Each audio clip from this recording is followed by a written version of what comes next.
বেছি হৈছে যে আপোনাৰ খেলি থকা পথাৰখনত এতিয়া মানে বান্দৰে উপদ্ৰৱ কৰিছে ল'ৰা ছোৱালীখিনিয়ে খেলিব পৰা নাই।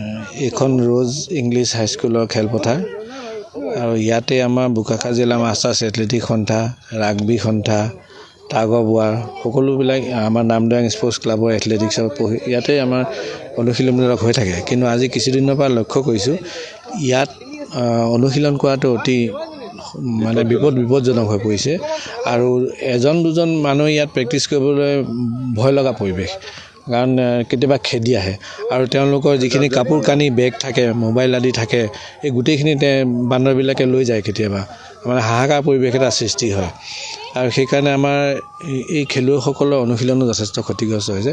তাৰ লগতে আমাৰ এই বিদ্যালয়ৰ যিটো ভৱন আছে বা কাষতে যিঘৰ ইয়াৰ মানে চোৱা চিতা কৰা যিসকল ব্যক্তি আছে তেওঁলোকৰ বাৰীত একো নাথাকে, তেওঁলোকৰ ঘৰত বান্দৰ সোমাই যায়।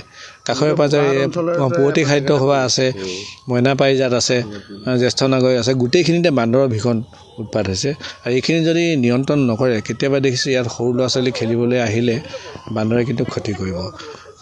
সেইকাৰণে এতিয়া কেনেকৈ কি কৰিব পাৰি এই সমস্যাটো সমাধানৰ কাৰণে সকলো পক্ষই কিন্তু এটা সমন্বিত প্ৰচেষ্টা লাগিব। ভাবোঁ বোকাখাতৰ ৰাইজে ইয়াৰ বাবে কিবা এটা সামূহিকভাৱে এটা প্ৰচেষ্টা চলোৱা উচিত, এটা দৃঢ় পদক্ষেপ এটা দৰকাৰ হৈছে। কাৰণ আমাৰ ঘৰবিলাকতো গোটেই অঞ্চলবিলাকতে এতিয়া বান্দৰৰ যিটো একো নহয়, শাক পাচলি নহয়, ভিতৰতো একো নাথাকে আৰু মাইকী মানুহ মহিলা বা ছোৱালী দেখিলেতো বান্দৰে একো ভয়ে নকৰে, খেদি আহে, সৰু সৰু ল'ৰা ছোৱালীকো আক্ৰমণ কৰিবলৈ ধৰিছে। আৰু পোহনীয়া জীৱ জন্তু আমাৰ এই ফিল্ডৰ কাষতে চৰি থাকে, ছাগলী থাকে এই মানুহ ঘৰৰ, ছাগলীও এটা মই আক্ৰমণ কৰা দেখিছোঁ বান্দৰে।